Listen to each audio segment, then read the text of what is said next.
Hello, and welcome to Dynamo.com. I'm Derek Collier Jr., and I'm the founder and CEO of Dynamo. Today we're conducting an interview to provide to you some answers of things you may have not found on the website. Primarily, who am I and who else is behind Dynamo? We have Nick Wagner, who's the Public Relations Advisor for Dynamo, here to conduct this interview. With that, I'd like to now turn it to Nick. You stole my first question, Derek. Who are you? And that's one thing people want to know is what is it that made you who you are, and how did you get to the point you are today? All right, Nick. Well, I'm from Edwardsville.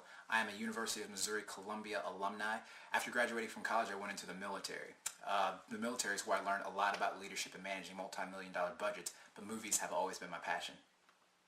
Where did that passion come from? Well, from the first time I saw Big Trouble in Little China on the big screen, I was hooked. At what point did you realize that movies is what you want your career to be? Well, I had a very successful military career, and I also then transitioned into a senior Department of Defense agency right here in the St. Louis area.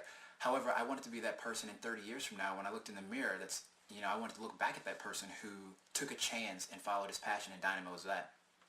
You've surrounded yourself with people who've touched you along the way, military people, people who you're friends with.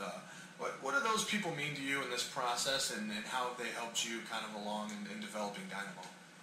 Well, they're irreplaceable, Nick. My brothers and sisters at arms have been very supportive of what I've been doing, and a lot of them have supported me financially, but others have taken a more active role, like Jason Elmore, who's the Vice President of Business Development at Dynamo. And we've met a lot of other great folks along the way, such as Steve and Tracy Moheski of Mo Visuals, who are our design team at Dynamo, who have been an integral part in getting Dynamo where it is today.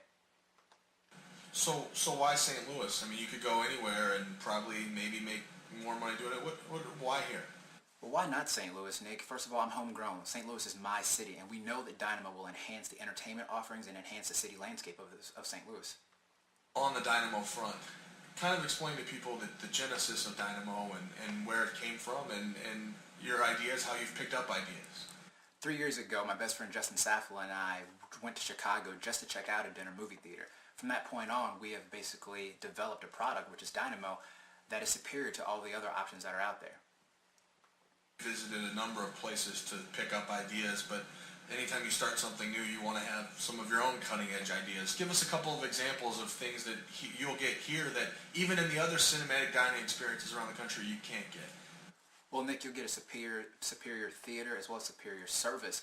In addition to that, we have a very vast wine list, but what I'd like to highlight in addition to those things are the NEWA Theater Terrace. There's two things we know about folks that live in St. Louis. They love to eat outside when it's warm, and they also love to go out to parks and watch movies on big blow-up screens. We've taken the two, combined them into one, and the NEWA Theater Terrace is an exclusive attraction to Dynamo.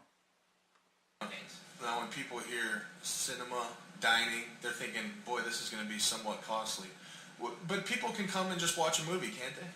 Well, Dynamo boasts a high-value proposition. It's a 2-in-1, and people will actually find it a lot more affordable than you think. We want people to take advantage of our Kobe beef sliders and our bacon-wrapped shrimp, but at the end of the day, we are a movie theater first and foremost. And that being said, we're boasting super high-definition film, which is twice the amount of resolution as Blu-ray. So we want people, of course, to recognize that we're a movie theater first and that they can come and enjoy a film at any time.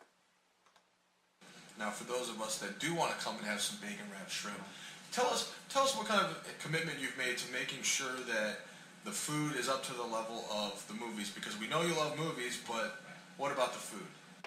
Well, I love food almost just as much, Nick. However, that's not necessarily a great recipe for success. We have a general manager who has 15 years of restaurant experience, 10 of which are general management experience, and he's been a part of great organizations such as Sweet Baby Ray's out of Chicago, Sweet Tomatoes, and other great organizations like Cracker Barrel. It's taking his experience and leveraging it in combination with folks like Cisco Foods and other food consultants that also provides our superior food as well. It would be easy for someone, like you said earlier, to just stay in a job and on a certain career path, but what is there to be said that you've learned in this process about following your passion and doing what it is that you love? Well, Nick, I've learned that it's difficult. You have to stay motivated, and you have to surround yourself with positive people. Folks like yourself and other folks that I've mentioned before, like Justin and Jason and and Steve and Tracy, those folks collectively have created synergistic effects to bring Dynamo to where it is right now. Obviously, you still have a ways to go.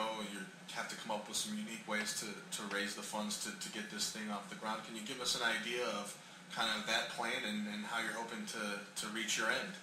Right, we're in tough economic times right now, and it's been difficult to get in front of people with substantial income to present our concept. So we've come up with out-of-the-box solutions such as my 50 friends have 50 friends. And if all of them go out and find 50 more friends, we can leverage pocket change, Nick, $3 or the amount of a fair movie ticket price.